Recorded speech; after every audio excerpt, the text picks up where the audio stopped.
Hi there, and welcome to the Hub of Junior Golf Podcast. I'm Ryan Burt, joined as always by the founder of the Junior Golf Hub, Roger Nick. And this week, a special guest welcoming Chris Smeal, the founder of the Future Champions Golf Tour. So great to have you on the podcast this week, Chris, and we'll get right into it. I know Roger's got a lot of questions as well. Give us the thought behind what you've created. Yeah, so back in 2004, I was just started my teaching career at Stadium Golf Center and had a big program. Started having over 100 kids a week in a group training program, and was doing just group classes, schools, private lessons.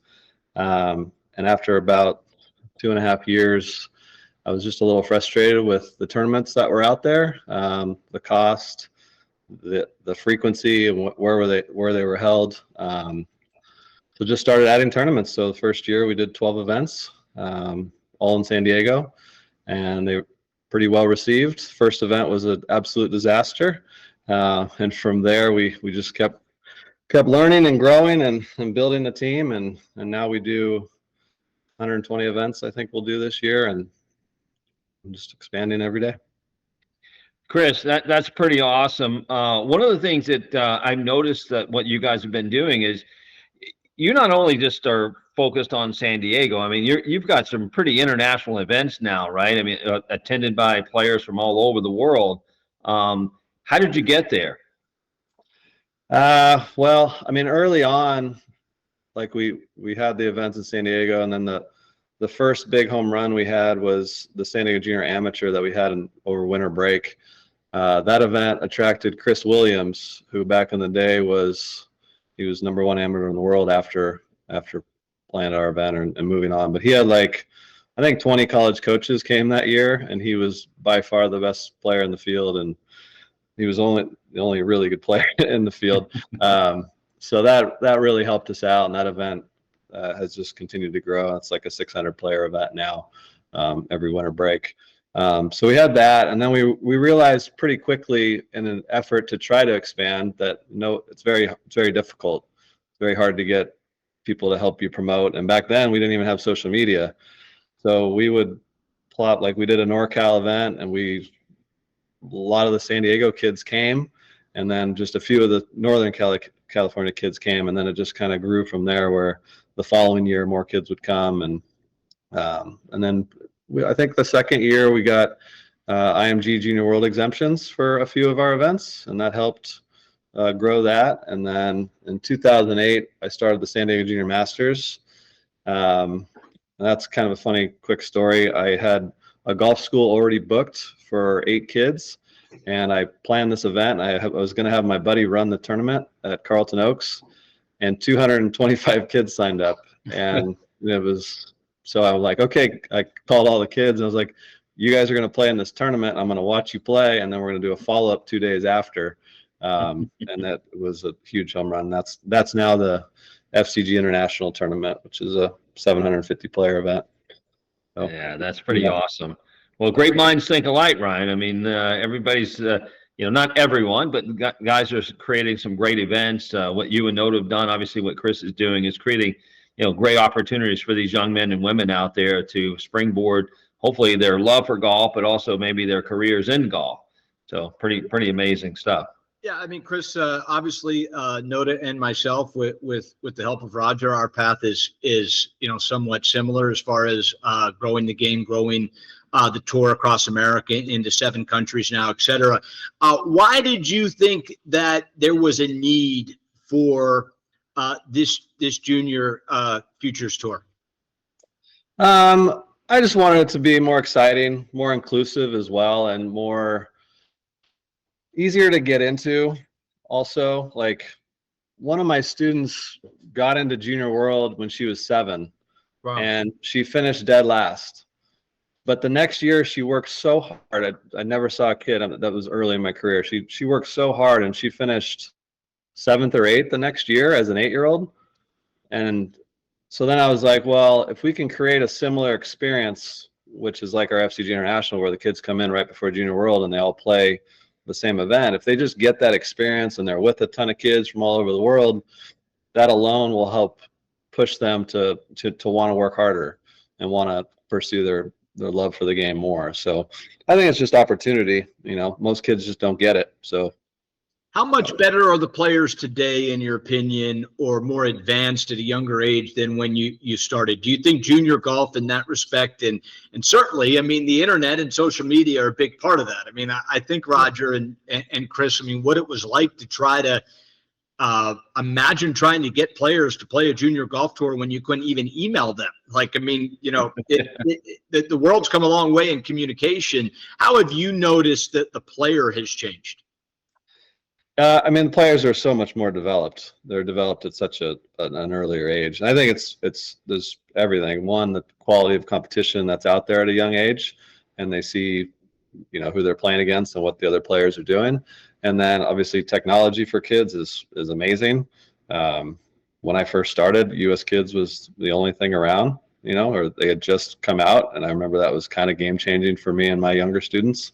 And they were able to get better quicker. And it's just amazing to me how many young kids though shoot par or better. Mm. I remember talking to Tim Mickelson one time at one of our tournaments, and he's like, he didn't even break par till he was 17. It's like some of these kids are shooting at 6. Yeah. So it's I don't know, it's very cool. Yeah, they're little tour players now. Chris, with that being said, obviously you've got players that are advanced players at every level now. And the college game is, changed. The international contingency in college on college teams. Not that you're promoting international kids over any domestic kid or anything like that, but what do you see the pathway now with some of these players and what you've created to the college game? Has it opened up more opportunities? Is it still limiting? What are you seeing in that? I mean, I think it's just the world's smaller for college golf.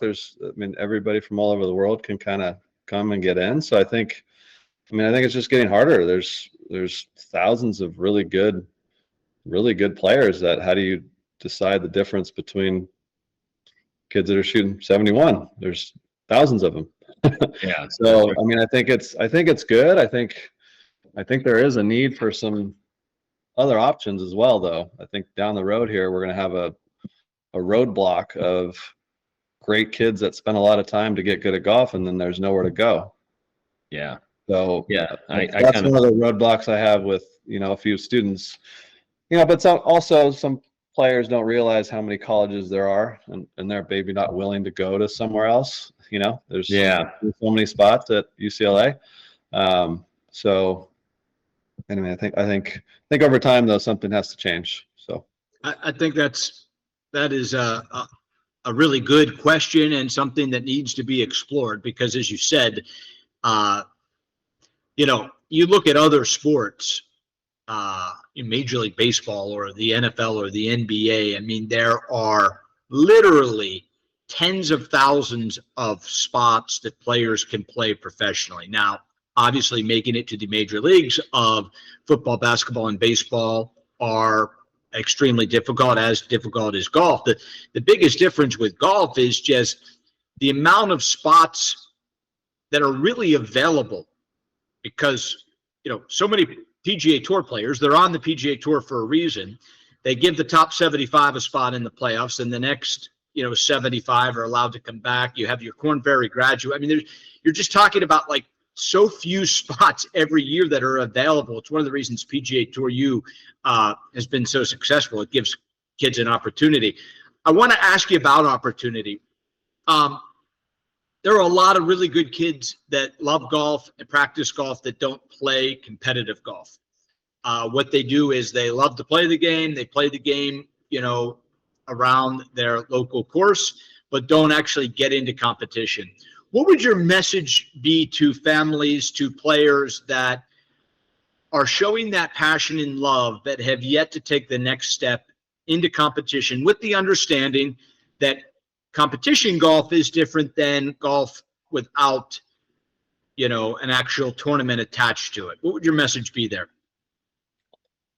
I mean, that's I see that a lot. I think some kids are just scared to kind of get started. There's different reasons to get into competition, and maybe it's not college golf. Maybe it's just love of the game and seeing how good you could become. I don't know. I mean, that's a really good question. Yeah, I mean, I do just think there needs to be some other opportunities where golf can take you. You know, I understand it. I think from a business standpoint, golf can take you amazing places. A lot of my students are just incredible business people now after 20 years of doing this. And then, but from a playing standpoint, I mean, I just want every kid to love the game and want to keep playing and want to play golf with their kids when they're older, play with their parents now or grandparents later. Like that's how I started. I played with my grandparents. It was great. Yeah. Chris, with that being said, I know one of the topics that Ryan and I hear quite a bit, I should say, is the question about rankings come up, right? Tournaments and what tournaments I should play. Now, you're on both sides of the fence. You're a coach. You've obviously advised a lot of players over the years in what tournaments to play and scheduling, those kind of things. And obviously, you have your own events. What's your feelings of where the rankings are today, and now as college coaches are moving more towards Wagger events and other events to start looking at recruiting players? What's your viewpoint on rankings as they are today? Well, I think it depends on the player and depends on the goals. The rankings are very difficult to me. I think it's hard to rank every kid across the country and actually have a good ranking system if they don't play the same events. So the rankings that are out there are good. I respect everybody that's doing the rankings. They've done a nice job especially for us for a long time. But again, it's hard if they don't play the same tournaments. So, I've been fortunate with my relationship with college coaches for my kids. It's pretty easy for me to help get them a spot on a college team. Mm-hmm. So I don't think there's any college coach in the country that wants a family to overspend or, mortgage their house to go do this stuff. I think that's a thing. I think as much as we love to have as many kids come and play our tournaments too, you got to pick and choose and then just play good where you go. Like if you just play our tournaments, shoot in the 60s. If you shoot in the 60s, college coaches will know about you. If you play in the NOWA tournament, people are going to see you. Coaches are going to know. So even if you just played San Diego Junior Golf and that's all you had to do, if you were doing really well there and you contacted coaches, I think they would take a look at you. So the rankings, I think it's just a hard thing. Yeah, it is a hard thing, and the resounding message we get or hear really from the parents is it is so confusing because they get their kids in local events or maybe some regional events and their rankings go down and they don't understand why is that, why does that happen. It is just something that I know we have near and dear to our heart of like just trying to get kids to play the game for the love of the game, play tournaments to get exposure, to gain skills and build their levels of competency, if you will. And who knows where that takes them, right? At the end of the day, to your point, I think college coaches, if you can play, you can play. And hopefully wherever you play, you're going to be most likely in a region in which you're most familiar of playing your best golf. And I think coaches recognize that as well. So now you've spread a little bit beyond the San Diego area now, right? I mean, so you've got events internationally. How has that been going for you as well? Yeah, our international expansion has really taken off this year. So we've always had partners around the world that have had qualifying events that bring kids to our World Championship in the summer and then our FCG International. But we kind of have been co-branding more events with people, and then we have sent our staff to a few events, but we have like 13 events in Asia now and growing. We have a 3-event series in Mexico, 6 events in Canada, and just kind of growing. Just a global platform is what we kind of want to do, where kids have an opportunity to get on our website, play awesome golf courses. We play some of the greatest courses, I think, in the world for some of these tournaments. So yeah, just trying to keep it fun and create opportunity. You say keep it fun. certainly, we all understand that the junior sports, especially in the United States, it has its pros and cons for sure. The fact that there are 7-year-olds that are shooting 65, I'm not sure that's a good thing or a bad thing. Truthfully, it certainly is amazing accomplishment for a 7-year-old to be able to shoot those kind of numbers, but more than likely, it probably also speaks to how much a 7-year-old is already spending on this game as far as time. And certainly we can make an argument that a 7-year-old shouldn't be practicing 8 hours a day, 7 days a week, 52 weeks a year. With that said, parents' involvement, from your perspective on the inside looking out, how important is it?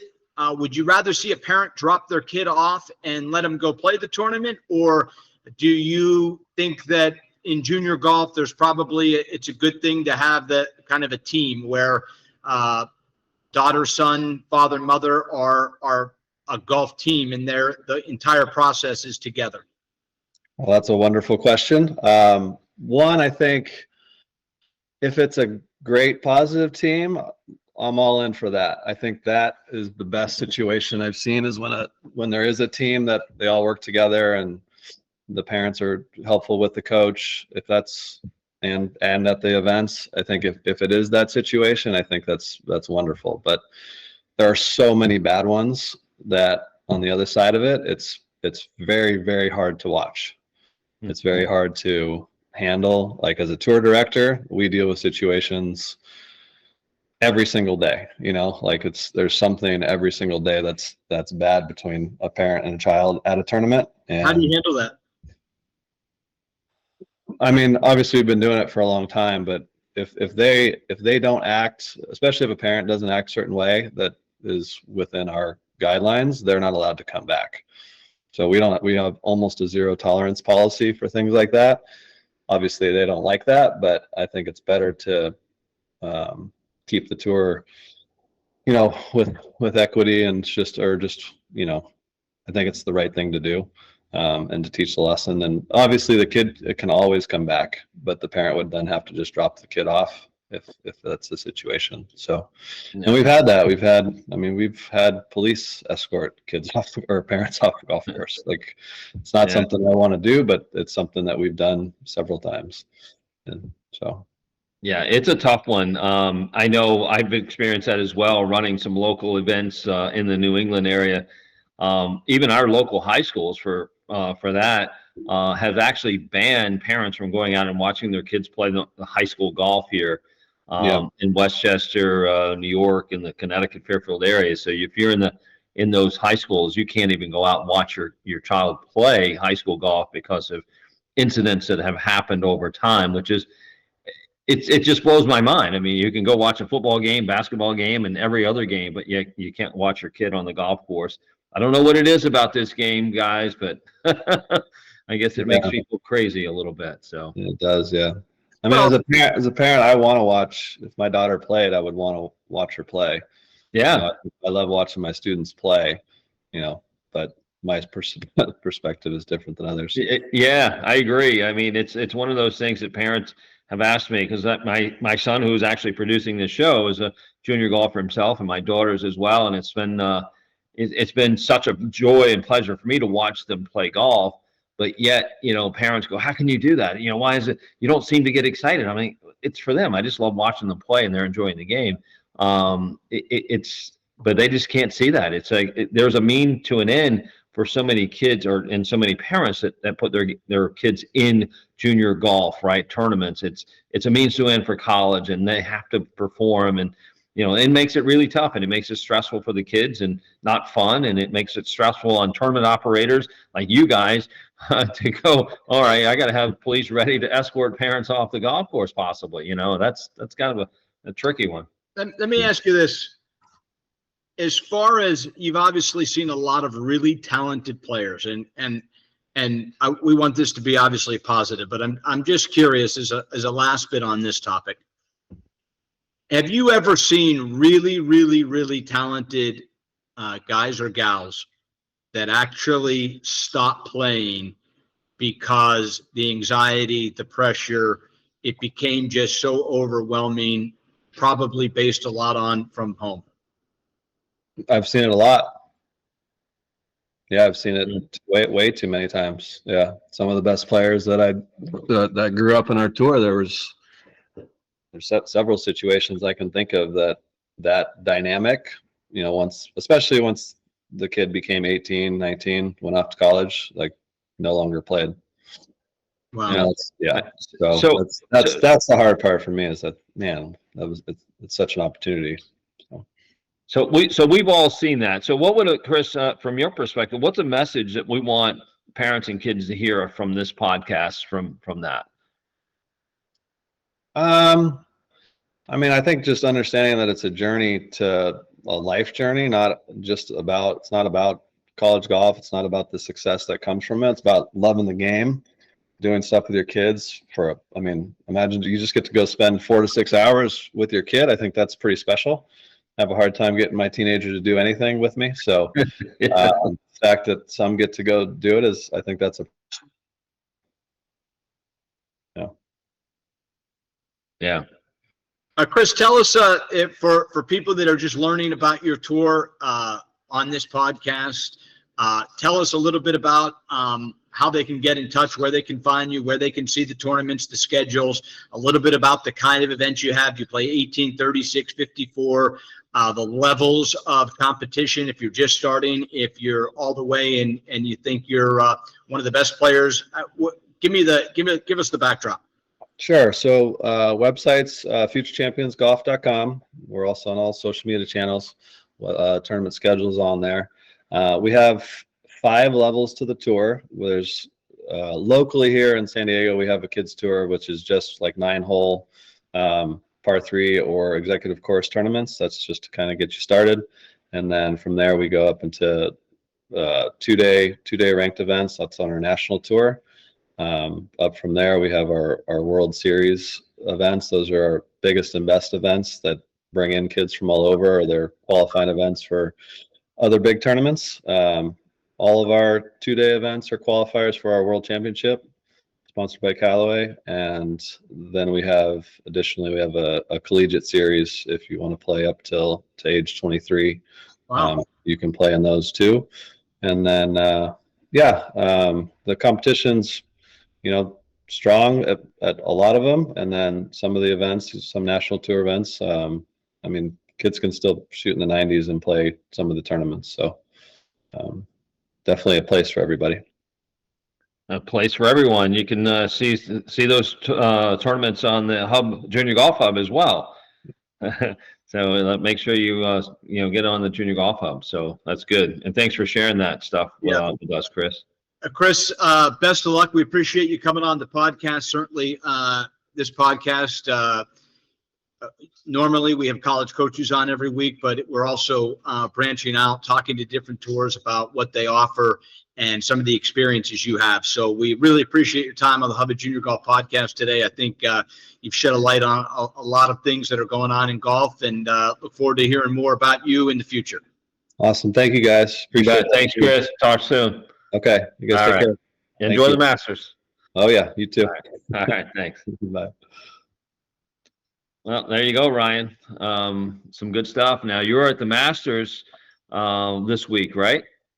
Yeah, we camped out in Augusta for the week. So certainly we ran a junior golf tournament here in Augusta on Saturday and Sunday, which was interesting, Roger, because the majority of the players were actually from outside the state of Georgia. So I think it was kind of like a destination type tournament. We gave away Masters tickets at a dinner on Saturday night, raffled off some free Masters tickets for kids and their parents. So it was, something a little bit different, but kind of a destination event, kind of a one-off that we've never really done before. So that brought us to Augusta, and then, business here throughout the week. I know you're on your way in, so look forward to seeing you in person and, discussing things further.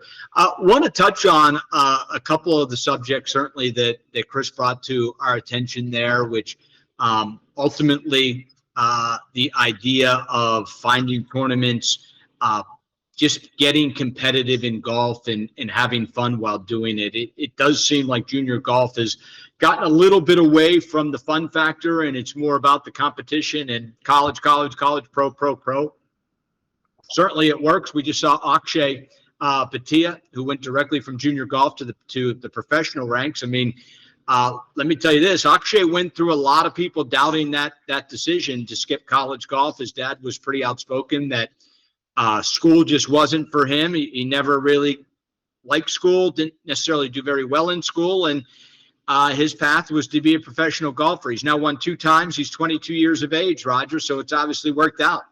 It has worked out for him, and it's kind of funny. I was just talking about this the other day. I had great experiences seeing him as a junior golfer and talking to him, and spending some time with his dad, and became friends with some of our players at GPC, and he never once thought of the college kind of route, right? And he always said, I'm going to be a tour player. That's what I want to do.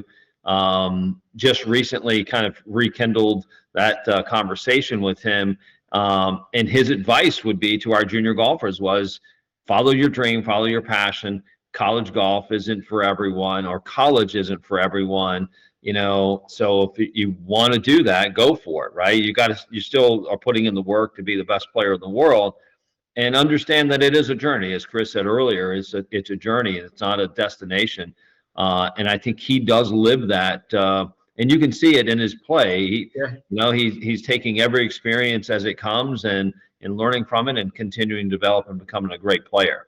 And of course, Thursday history will be made with Akshay, as he is the first ever drive, chip, and putt Augusta national finalist to actually play the Masters.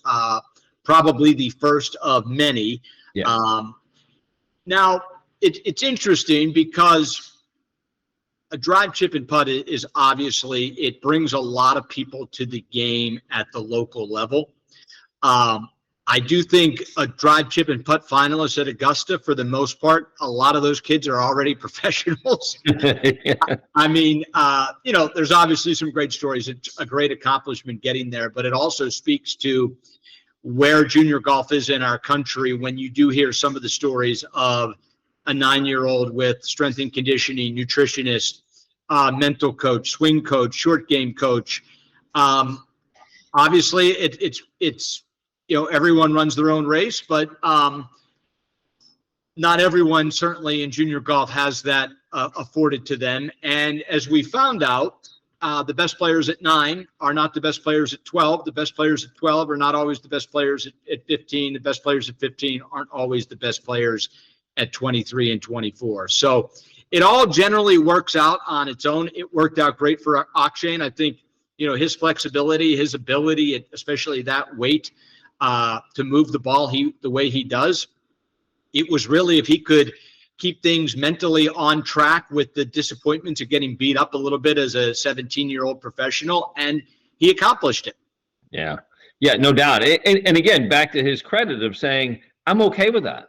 Yeah. He literally would say, it's okay. It's part of the learning process. It's like him going to school and learning, what he needs to in school. It was hard anyway, so what he's doing is no different, right? So I think that's it was a great attitude is really what it was, and what's leading him to where he is. So, but I think we can say that about a lot of players who have foregone college to go right into the professional ranks. Roy McIlroy being one of those as well. You think about, other players who dabbled in college and said, well, it's not for me. I'd rather just continue my development on some tour, wherever that may be.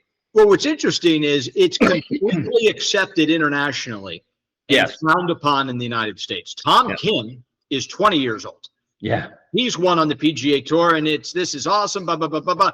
If you go straight from it, and, I wouldn't recommend it to a lot of people, skipping college. I mean, I think there is a development. If you're good enough to be on the tour, there is a physical, mental development that would occur in college. But to your point, if there is that element of, this is just a stress that for whatever reason, a learning disability,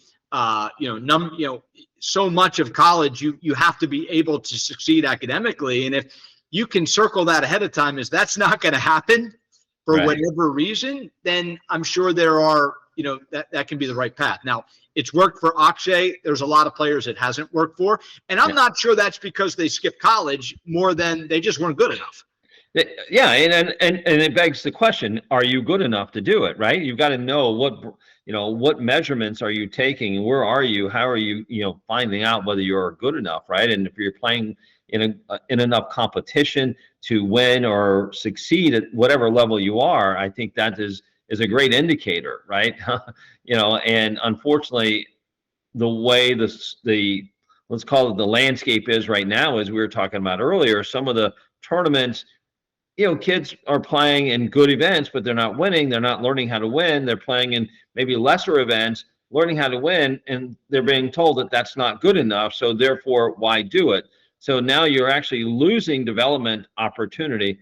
Again, as we've talked to numerous college coaches right now, right, Ryan? I mean, at the end of the day, they all tell us, the love of the game is one of the first things they look for in the player, and what happens between the relationship of the parent and the child when they go to the golf course.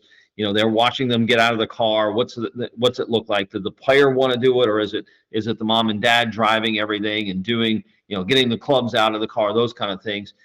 As these players are now mature, or as our game is maturing, as it's getting more competitive, think about the spots, as we were saying earlier. It's tough to find spots in college rosters these days because of so many great players around the globe coming in and playing.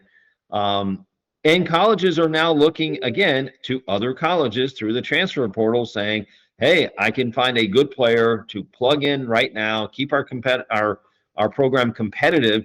And therefore, they're not really getting the high school kid isn't getting the same opportunities as it did before.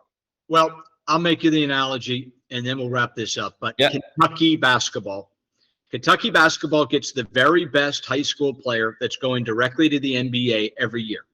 They get the best 4 or 5 high school players every year. And for a long time, it has really worked. Kentucky has been a top 4 or 5 team. It has been proven, as Kentucky lost again this year to Oakland University, that is no longer, if you want to win a national championship in college basketball, the way to do it is you go take third and fourth year transfers that are men that have proven that they can play college, proven they have been able to deal with living on their own, proven they can deal with the travel, proven they can deal with being coached hard, proven they can deal with it not being about them and going to the NBA.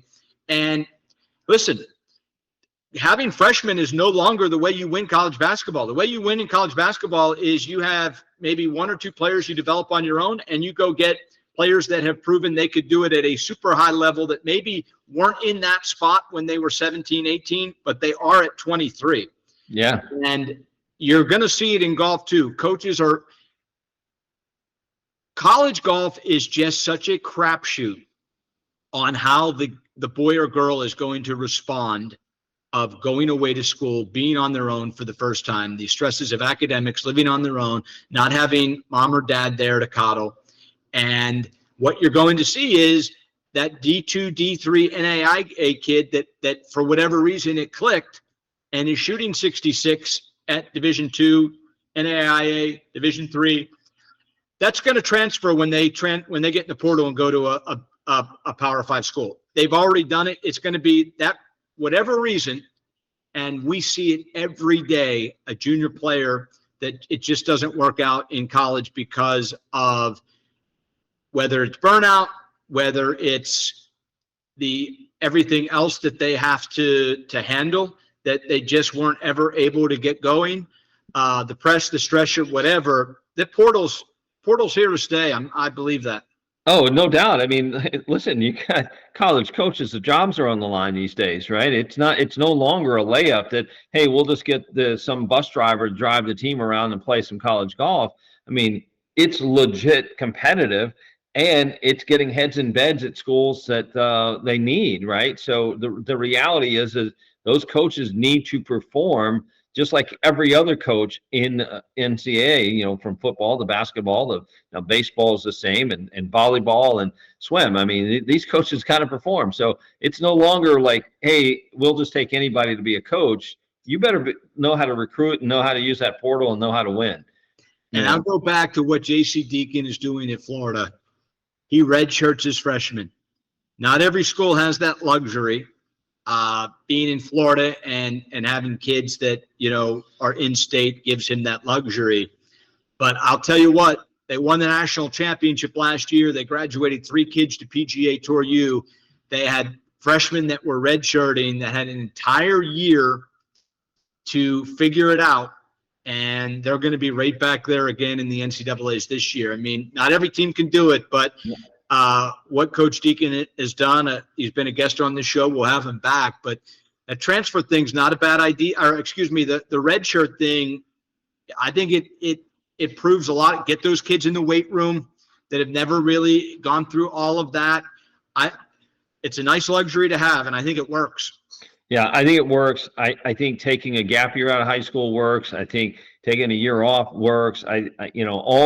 All the research now is coming into I think into play of we talked a little bit about kind of the late bloomer effect. Yeah. I mean, it really does help when kids have a little bit more time to develop mentally, physically, and also athletically, with competitions and different things that they haven't experienced with the pressure of academics and golf, right? So you get to college, it's both. It's overwhelming. It's really hard. High school, the pressure and anxiety of the parents pushing and getting things done is really hard and difficult. And at some point, as we were just saying, some of these kids who get to college just stop playing golf. Well, okay, I can't do it. I don't want to deal with it anymore. So give yourself a little bit more time, to kind of understand what's best for you as a player, and hopefully as parents also what's best fit for their kid. Last thing, and I hate to go over, but I have to ask you one more question. Yeah. I think the finality of college is a real thing too. And what I'll give you on that, Roger, is if you're playing Division I golf, there is a strong bet that as a junior, you at least believed and hoped that I can play on the LPGA Tour. I can play on the PGA Tour. I can win the Masters. I can be a major champion. This is what I'm going to do. And you get to college, and one, there is that shot clock, so to speak. Mm-hmm. I mean, time runs out. And two, when you get to college, you do understand real quick. And this is for, I see absolute AJGA All-Americans, superstar junior players that go to college and they play, but they're 4th and 5th on the team, and they're finishing, respectively 25 to 35 in a college event. Mm-hmm. Now that's good, Roger, but mentally for a kid, I have seen there is a switch that goes off when kids are in college that it comes to them and says, I'm not good enough. I thought I was. I now see what good enough is. I'm lined up against Nick Dunlap at Alabama, and I played as good as I can play. I played the best I could play, Roger, and he beat me by 8 shots. There was nothing I could have done better that week. I had my very best game, and I finished 25th in a college event. I'm not going to be good enough. Yeah. And when that happens, when that realization of I'm not good enough happens, then what does that collegiate student athlete that their entire life of chasing a dream, when that dream is now gone, I'm not good enough. And by the way, that's 99% aren't good enough. I'm sorry to say it. That's the facts. Yeah, that is the facts. I mean, 99%, only 5% of junior golfers play Division I, maybe less than 5%, but it's less than 1% of college golfers that play on the PGA Tour. So my question to you is, when that switch goes off of a really, obviously a great golfer, Division I golfer that says to themselves, I'm not good enough, then what happens, Roger? Whew, that's a big question, Ryan. Well, what happens from our experience, or from my experience of what I've seen with players that do that or have come to that realization, the air goes out very quickly, right? And then there's that one last gasp for air, which is, okay, what can I do? What is it I need to do to get there, right? Yep. So from a coach perspective, I asked our players to look at both sides of it, right? What do you want? What you really want to do, and then where are you really, right?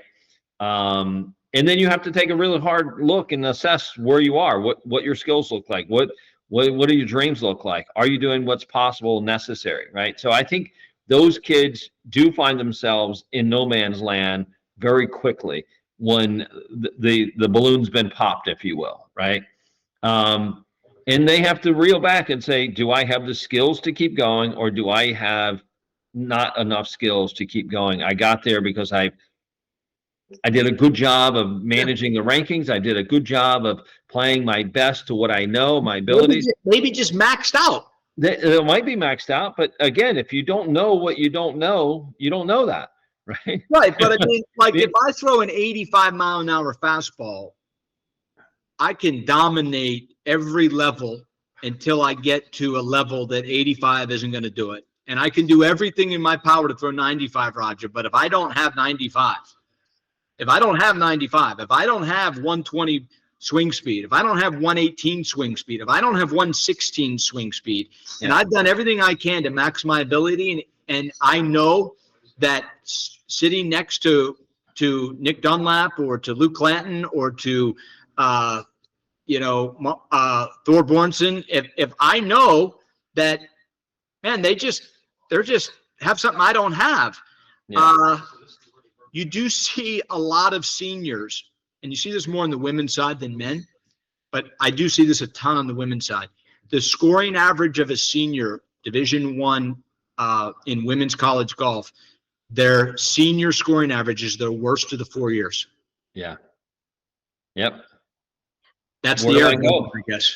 Where do I go from here, right? Do I actually want to go professional? Do I want to go out there and pursue a career that, if I get my degree, I probably would make as much money and not feel as bad about myself, if you will, not being successful and not making it and living out of my car, or go get a nice, executive job or doctorate job, or go get my PhD or whatever it may be, right? That is a big question for a lot of these, especially women in general. But I think it's the same on both sides, right? Men and women. It is that finality, if you will, as a college athlete, that you come to, and that realization of my journey's coming to an end, right? I've been there, you've been there, it's harsh, right? It is a harsh reality. But I would say that, if there's like any light there, is like, just understand where you are, so you can either make that better decision,